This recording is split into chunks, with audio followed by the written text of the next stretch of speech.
ফাহিমকে একা একা বিড়বিড় করতে দেখে মেহরোজ গম্ভীর কণ্ঠে বলে, কি হলো, কি বিড়বিড় করেছিস?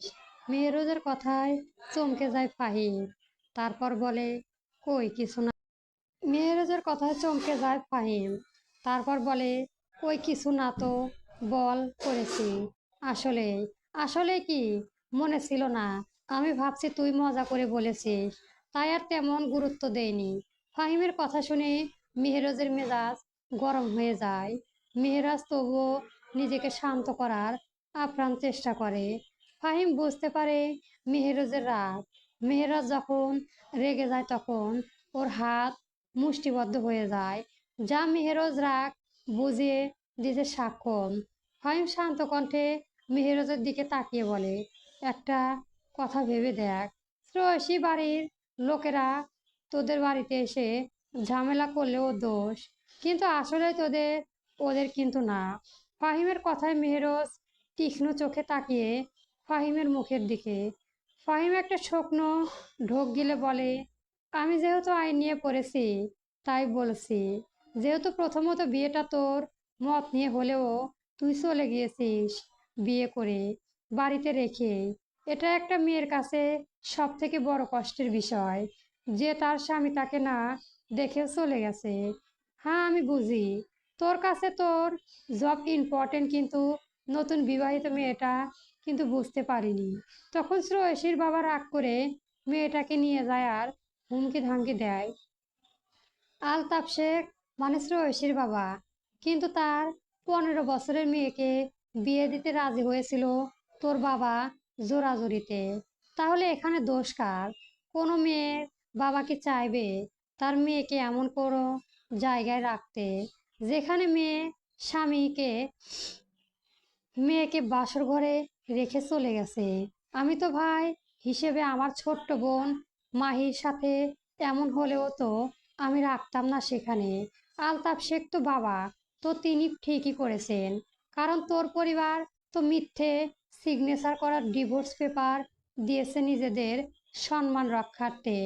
ফাহিম থামে, একটা দীর্ঘশ্বাস ফেলে আবারও বলে, আজ যখন তারা এসে তোর বাবার কলার চেপে ধরলো, তোর যেমন খারাপ লেগেছে, রাগ হয়েছে, তাদেরও কিন্তু একই ভাবে রাগ হয়েছে।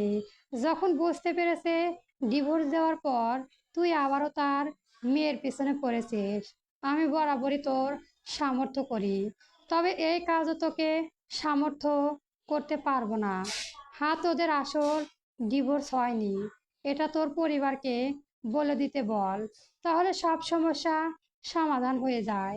আবারও তোর একটা ছোট্ট বোন আছে, আমি ভাই হয়ে কখনো এমন কিছু মেনে নিতে পারতাম না যে আমার বোন একবার কেঁদেছে আবার কাঁদবে।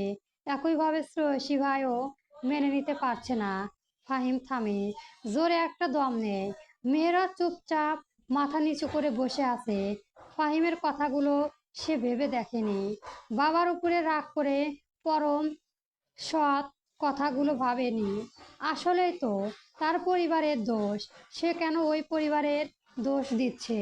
মেহরোজকে মাথায় নিচু করে থাকতে দেখে ফাহিম ছোট করে বলল, তোর কাজ হয়ে যাবে, তবে আমার মতে তোর উচিত আঙ্কেলকে দিয়ে শ্রেয়সীর বাবাকে সব সত্যি কথা বলতে, তাহলে সব ঠিক হয়ে যাবে। তোর বউ তোরই থাকবে, কিন্তু তুই যা করতে চাচ্ছিস এতে ঝামেলা বাড়বে। আমাকে ভুল বুঝিস না, সবার প্রথম দুই পক্ষ কথা আলোচনা করে সিদ্ধান্ত নিতে হয়। এক পক্ষকে দোষারোপ করে লাভ নেই। আমি যদি বলি তুই দোষী, আমি বললে কি তুই দোষী, ঠিক এমনই আমি কথাগুলো মন থেকে ভেবে দেখ। আসি। আর দাঁড়ায় না ফাহিম, ঘর থেকে বেরিয়ে যায়। মেহরজ এক পলক তাকায় ফাহিমের চলে যাওয়ার দিকে, তারপর আবারও মাথা নিচু করে নেয়। ফাহিম দরজা ভেজে চলে যায়। মেহরজের কানে এখন ফাহিমের বলা প্রত্যেকটা কথা বেজে চলেছে। সত্যি তো, কোনো মেয়ের বাবা কি এসব মেনে নিতে পারেন? কিন্তু মেহরজ তা চেয়েছিল তাকে বুঝিয়ে বলতে, কিন্তু তার আগে ঘটনাটা কেমন হয়ে গেল। মেহরজ নিজের উপরেই ভীষণ বিরক্ত, তবে নিজের সিদ্ধান্তের উপর থেকে সে নড়ল না। সে যা ভেবে তাই করে। তবে ফাহিমের কথা মতো মেহরজ যদি পারত বাড়িতে গিয়ে সব মিটমাট করে নিত, কিন্তু তাও তো সম্ভব না। কারণ মেহরজ রাগ করে বাড়ি ছেড়েছে। মেহরজ আর যাবে না সেখানে। কেন যাবে সেখানে? তার বাবার বাড়ি থেকে বের হয়ে যেতে বলে। চট্টগ্রাম বন্ধন থেকে বেশ কয়েক মাইল দূরে জঙ্গলে ঝোপঝাড়, পাশে শ্মশান ঘাট। এখানে তেমন মানুষজন আসে না বললেই চলে। জঙ্গলের পাশ দিয়ে বন্দরে যাওয়ার পাকা রাস্তা করা, তবে সেই রাস্তা সবসময়ের জন্যই বন্ধ থাকে, কেউ কখনো খোলা রাখেনি। এমনকি এই জঙ্গলের হিংস্র পশু আছে বলে স্থানীয় থানা থেকে এই জায়গার সাধারণ জনগণ যাওয়া সম্পূর্ণ নিষিদ্ধ করা হয়েছে। ভর দুপুর, মাথার উপরে সূর্য তার রণচণ্ডী রূপ দেখাচ্ছে। সমুদ্রের দমকা বাতাস জঙ্গলের ভিতরে বইছে, সাথে ভেসে আসছে সমুদ্রের ঢেউ, এর গর্জন, আর জাহাজের হুইসেল এর শব্দ। জঙ্গলের ঠিক মাঝ বরাবর ছোট্ট একটা ভাঙাচুরা কাঠের পোড়া বাড়ি।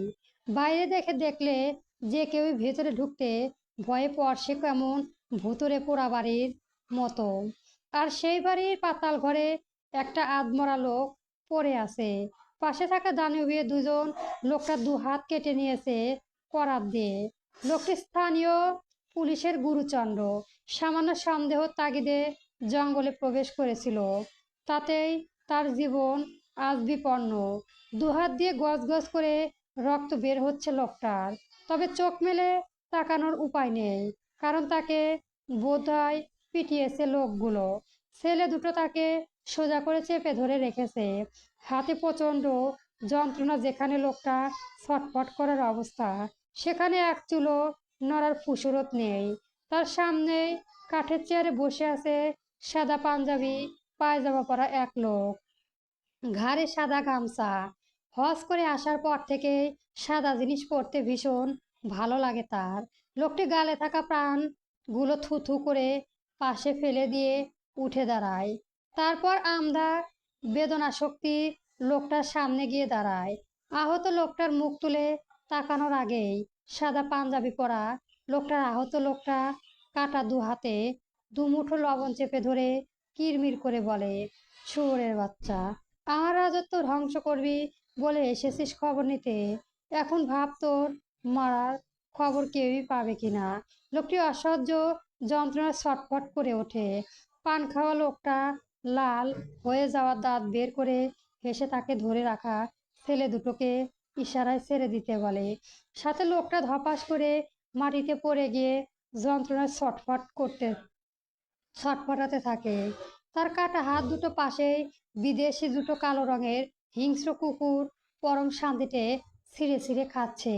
পাঞ্জাবি পরা লোকটা দূরে দাঁড়িয়ে থাকা ছেলেটাকে উদ্দেশ্য করে বলে, টমি আর নমি, কে ওরা দুটো কেটে দে।